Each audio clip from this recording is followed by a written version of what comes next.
G'day guys, you're back with MiracleMAX. It's just a quick one today. In the workshop we have a Ford Ranger 2017 model with the big 3.2 litre diesel engine in it. I'm doing a service at the moment, but I thought I'd share with you the location and also the easy way of doing the oil filter on these models. They're in a bit of a tricksy spot, but there is an easy way to get to them. I've seen other videos on YouTube where people try and get to it from the top, and it's really difficult to get to. I'll show you an easier way. Not a sponsor, but there's the filter number if you're interested. It is in fact a cartridge style, which is that fella there, the one that's not in the tin can, but you have to put it in as part of the engine. All done to try and get out as much oil as possible during the recycling process. The location of the oil filter is on the passenger side on a right-hand drive vehicle. If we cruise up over past the battery area, fuel filter, and we take a deep dive right down, dive! You can see it right there, or maybe you can't. Hopefully I'll put an arrow there for you so that you can see it. So you can imagine it's actually quite hard to get to. You need to use a 27mm spanner, which is embedded into the plastic housing of the oil filter. That is what you need to undo it. But hey, there is an easier way than going submarine diving down there. First thing I'm going to do is pull off my guard cover and put that to one side, and then we're going to go past the left-hand front wheel. Now I'm going to pull this wheel off shortly because I'm going to interchange the wheels front to rear. But what we're going to do next is pull this panel off. Now I'm sure if you just turned your wheel right hand down, so full lock, that would give you plenty of access through to the panel here. But this is the panel that we want to actually remove. They're made up of these panel clips, trim clips I guess you could call them. They're a Phillips head that you pull out and then you can get in behind. So we want this panel out of the road to access our oil filter. Just a bit of a heads up warning on these particular vehicles, the 3.2. Do not exceed 10 minutes between draining and refilling. They have a strange oil pump in there and they will drain out and cause you all sorts of grief. So whatever you do, get your oil ready, your oil filter ready, your drain tin, and also your oil ready to go back in, because you don't want to take any longer than 10 minutes between starting your drain and actually starting the vehicle. So keep that in mind guys, super important. I've now got the wheel off, but as I said, you don't necessarily have to do that. You could always do full lock and that would give you the same sort of access. I'm just going to show you how to get rid of one of these little clippy clips. They're not overly hard, but they can stick in the thread at times. So we just stick our little screwdriver in there. There we go. And we'll get him out there.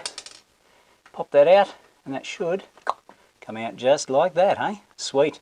So when you want to put them back in, you just stick them in like that and you just go like that. Job's done. So now I'm going to take off at least this lot down here and I can fold it up out of the road, so I don't have to take those top ones off over here, but just these bottom ones here, and I can fold it right on top of the spring assembly over here just to get out the road.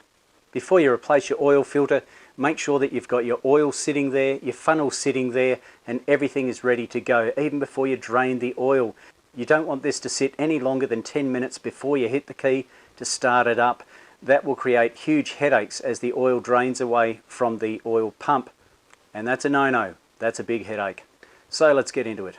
While I do have a 27mm spanner which will fit on that moulded plastic thing that sits on top of the oil filter housing, I don't have a socket to suit. But what I do have is the imperial equivalent, which is 1 1/16. That's going to make the job a hell of a lot easier. So you just pop it on there and away you go. Undo it of course, Max, you idiot. Both hands, Max. Camera down. Make sure you've got a drain tin ready, and I've also got a bit of cardboard just sitting here. Will hopefully capture any oil that drips down. If not, I'll be spraying it off to clean it up afterwards. So we just undo that. Simple.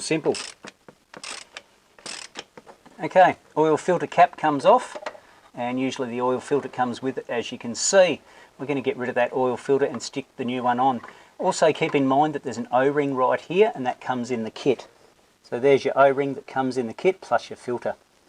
Make sure when you put the new O-ring on that you put a tiny bit of clean oil on there ready to go. Clean up that area around there and stick your new filter in. Make sure you don't cross-thread it of course, and then do it up to the appropriate torque, which is, according to this, what's that, 25.5 Newton meters, or in actual fact I believe that's equal to 1 ugga-dugga. These little suckers are pretty thirsty. In actual fact they take about 9.8 litres of engine oil, so make sure that you have the correct amount with you. You don't want to run short. I've just topped it up with oil, just about to hit the key. Going to wash my hands first, then hit the key and make sure that that oil light goes out. Now while these don't have the traditional little oil can to let you know if you are low on oil pressure, they do give you a warning if the oil pressure is low. Now I've already started this already to make sure that it's got oil pressure, but we'll just double check.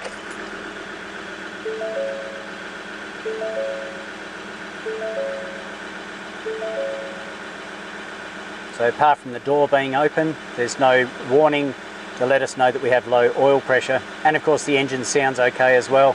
So I must admit, from the time it took me to do the oil filter right through to actually turning the key did take me exactly 10 minutes. So it's not a easy job to do, and I have heard horror stories where people have had trouble when they've left it too long, perhaps leaving it over lunch and then trying to start it afterwards. But just try and do it within your 10 minutes, guys, then you don't have to worry about any headaches. So there you go, guys, there's the location of the oil filter, that cartridge style of oil filter. Don't forget to put that flap back over where the oil filter is located, coming in through the sides. A lot easier than sticking your legs up in the air, burrowing deep into the engine bay. Of course, don't forget about that 10-minute oil change time. You don't want to end up with oil pressure issues. This is a vane style oil pump, and they're well known for having oil pressure issues after a service being done. So guys, I hope that has helped you to find the oil filter and of course do that oil filter change here on that Ford Ranger. If this video helped you and you haven't already, please subscribe to the channel, give it a like and feel free to comment down below. This is a short video, guys, so I've got to finish off the service and I'll get back to you at some other point, guys. This is MiracleMAX signing off. I will catch you later.